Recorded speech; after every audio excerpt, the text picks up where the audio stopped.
একটা বাচ্চা উট তার মায়ের ওলান থেকে দুধ পান করছে। খুবই স্নেহময় একটা দৃশ্য। এমন প্রাকৃতিক মুহূর্ত খুব কমই চোখে পড়ে।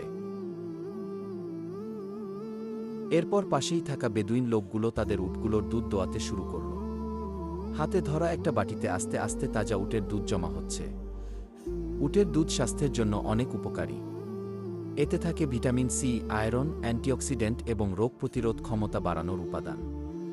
বিশেষ করে যারা ল্যাকটোজ ইনটলারেন্ট তাদের জন্যও এটা অনেক উপকারী। দুধ দোয়ার পর সেই তাজা উটের দুধ ঢেলে দিচ্ছে একটা সাদা পলি ব্যাগে। একেবারে গরম, প্রাকৃতিক এবং এক ফোঁটা কেমিক্যাল ছাড়া। সাধারণত এমন এক প্যাকেট দুধের দাম হয় ৩০ রিয়াল। মরুভূমির বুকে এমন একটা অভিজ্ঞতা সত্যিই মনে রাখার মতো।